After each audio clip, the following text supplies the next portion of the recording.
Hi, and thank you for visiting my channel. For more information, kindly subscribe and follow. Now let's get started.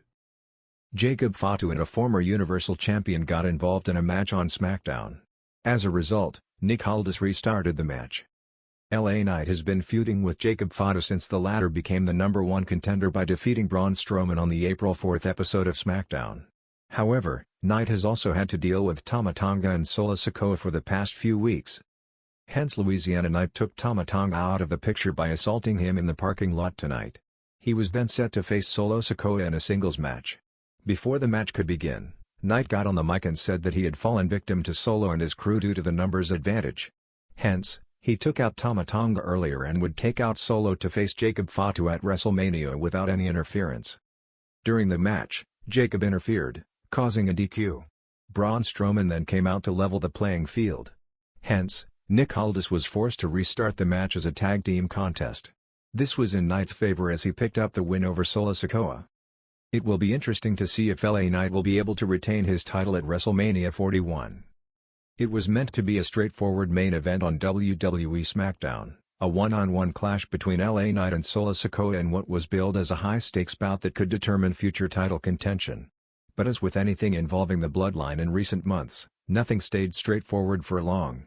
By the end of the night, chaos reigned, allegiances blurred, and General Manager Aldis was left with no choice but to restart the match after outside interference turned the ring into a war zone. SmackDown had been simmering with tension for weeks. Ever since Roman Reigns' absence left Solo Sikoa in control of the bloodline, the group had only grown more unpredictable.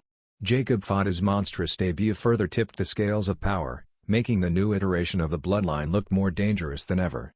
But that night in Tulsa, Oklahoma, would mark a turning point. The match between Solo Sikoa and LA Knight started intensely. Knight, still riding a wave of momentum from recent wins, wasn't backing down from the self-proclaimed head of the table in Roman's absence. Solo, however, was laser-focused and brutal in his offense. The match was evenly paced until the familiar bass-heavy theme of Jacob Fatu hit the arena. Fatu stormed down the ramp, eyes wild, ignoring the referee's frantic signals to stay out of it. At first, fans thought he was simply there to watch, perhaps to provide backup for Solo. But then, LA Knight landed a BFD on Solo and went for the pin, only to be yanked out of the ring by Fatu. The referee immediately rang the bell, awarding the match to Knight via disqualification. But the celebration was short-lived. Fatu picked up Knight and hurled him spine-first into the steel steps with a sickening thud.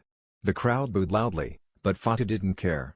He rolled Knight back into the ring as Solo recovered, setting up for a Samoan spike. Just as Solo raised his thumb, another music hit, and the arena exploded. It was Braun Strowman. The former Universal Champion stormed the ring, beard wild, eyes locked on Jacob Fatu. The two hadn't crossed paths before, but fans had long fantasized about what would happen if these two behemoths collided. Without a word, Strowman tackled Fatu, creating a human car crash in the middle of the ring. Solo turned to help Fatu, only to be intercepted by LA Knight, who came back swinging with a steel chair.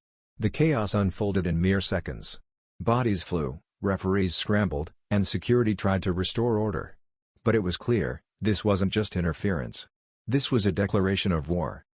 From the stage, Aldis stormed out, mic in hand, his usual composed demeanor replaced with frustration. "I've had it with this," Aldis roared, his voice echoing in the arena. "This match will not end in chaos. If you all want to fight, you'll do it the right way. I'm restarting this match. Right now, as a tag team match. LA Knight and Braun Strowman vs Solo Sikoa and Jacob Fatu." The fans erupted as Aldis threw down the gauntlet.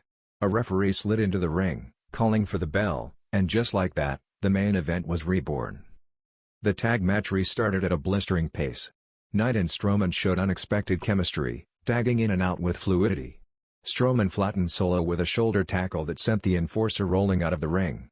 On the other side, Knight took Fatu down with a swinging neckbreaker that shook the canvas. But Fatu was unlike anything Knight had faced before. He absorbed the punishment and came back twice as vicious.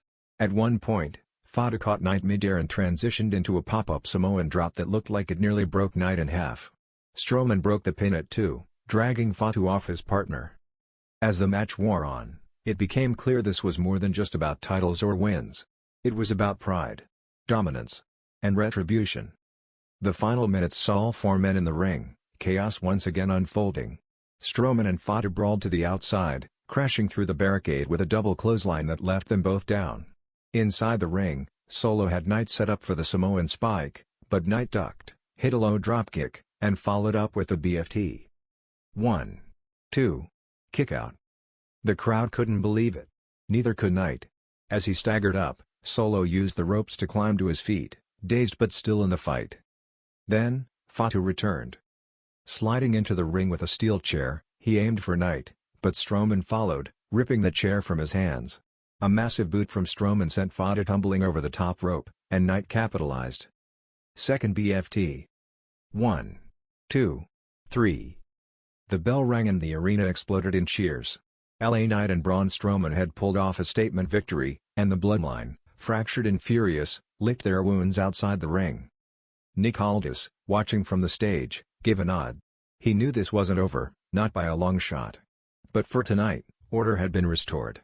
He had taken control and made a bold call that reminded the WWE Universe exactly who was running SmackDown. Backstage after the show, Aldis was interviewed by Caleb Braxton. When asked about the decision to restart the match, he didn't mince words. "This show is not going to be held hostage by anyone," Aldis said. "Jacob Fatu is a monster, and Solo Sikoa's intimidation tactics don't work on me. If they want to prove their dominance, they'll do it within the rules. And if they break them again, I'll be ready." Meanwhile, Fatu and Solo were shown leaving the arena in silence, bruised and burning with rage. Fatu snarled at the camera, mumbling something about destroying the machine. Solo walked ahead, his eyes locked on the floor, clearly plotting his next move. The message was clear. The Bloodline wasn't done. And neither was Nick Aldis.